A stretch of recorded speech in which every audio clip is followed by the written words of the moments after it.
I want to start drawing in this sketchbook. Bought it ages ago. Had it for ages in the drawer. Page 1. What am I going to draw?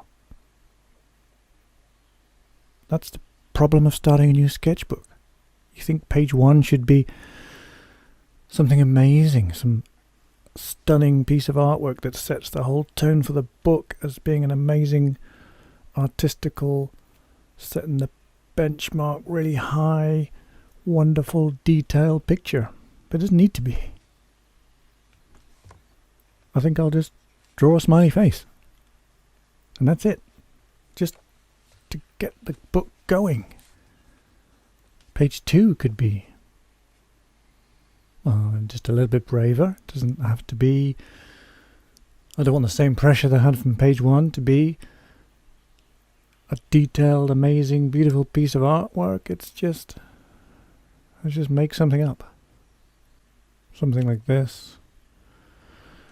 Could be anything. It doesn't matter. Just to put pen to paper on a page in the sketchbook, the doodle book, the idea book, whatever it is. Just make a start. I mean, I could come back to these later and add more detail and layers or something, but for now, this'll do. This is just what I should have done ages ago. Just start these sketchbooks, get them going. Always really long laces with these shoes, so I could do like a laces.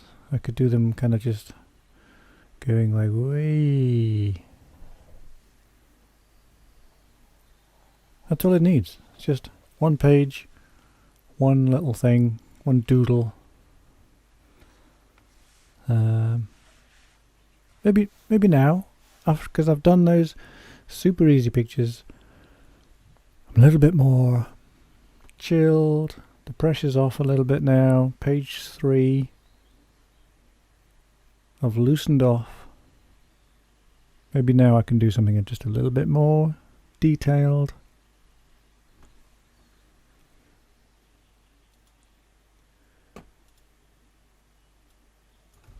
So again, I'm being very safe, but it's just something in the sketchbook. It's the ball is now rolling. I can pick up the pen and start doing stuff. This is the way I draw these trees at the moment. It's kind of inspired by this tree in the garden, this Saphora, I think it's called. That's what it says on the label anyway, but I kind of call it the mathematical tree, because I like the way that it grows. I like the way that it does its stuff. It's got nice little tiny round leaves on it at the moment because it's spring and it's growing green stuff. But I'm looking at the way that the wood is. I mean, maybe it's just a bush, not a tree. It's very thin, quite delicate. But you see, it's simply, it grows a little bit and then it divides, and then it grows a little bit more and then it divides again, and it grows a little bit more and it just divides. It's almost the same amount each time that it grows. Just a little bit each time. What's that, centimetre, 2 centimetres, then it splits. Almost the same angle again, and then here it splits, same angle, goes again. It's almost like there's some software, a computer program running in the background that just tells this tree as it's growing to grow a certain way, and then divide, grow a bit more, then divide. It's just a little pattern somewhere in the bush that's repeating itself. It's a very simplified tree that I'm drawing it, because that tree was 3-dimensional. The branches were coming all different ways towards the back, and the ones coming at the front. But mine, I mean, it's just an illustration kind of a tree, very 2-dimensional. But it's going to be a tidier picture. If I tried to do it all 3D, then I'd get in such a tangle. It would be so, yeah, it wouldn't be easy. Kind of want this book to be just simple little drawings, one on a page. Because got loads of these sketchbooks. I do keep buying them, put them in a drawer, thinking, oh, that's a great sketchbook. I'll look forward to starting that one. And then, of course, I never do because I'm scared to start the sketchbooks.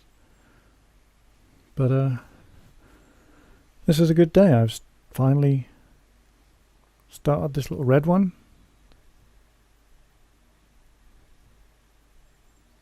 I don't want to have a drawer of empty sketchbooks, brand new sketchbooks that I've bought all excited in a shop and then put them in a drawer and never started them because I've been afraid to start them, daunted to start them. I want to be able to have a drawer full of used sketchbooks, and maybe I'll pick up this little red sketchbook 5 years time out of a drawer and go, hey, look at this, page 3. There's a nice picture of a tree here. Look at the way I used to draw trees. That was the old way I used to draw trees before I discovered a new way to draw trees because I tried something else. Maybe that's what these sketchbooks will be, kind of like a diary of practicing. I guess if you practice like a musical instrument, you wouldn't really record those practices and log them and put them in a drawer away, and in 5 years' time be able to pull them out and listen to them again. But a sketchbook, yeah, you can do that with a sketchbook because it's there, it's ink on paper.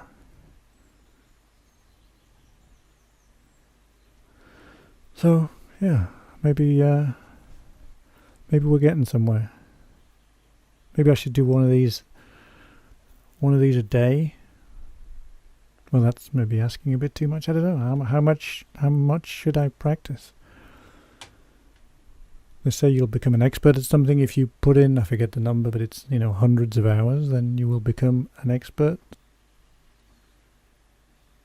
I don't know how much time. I suppose you could do it every single day for hours, and you'd become that expert quicker than if you just did 1 hour every day or 1 hour every week.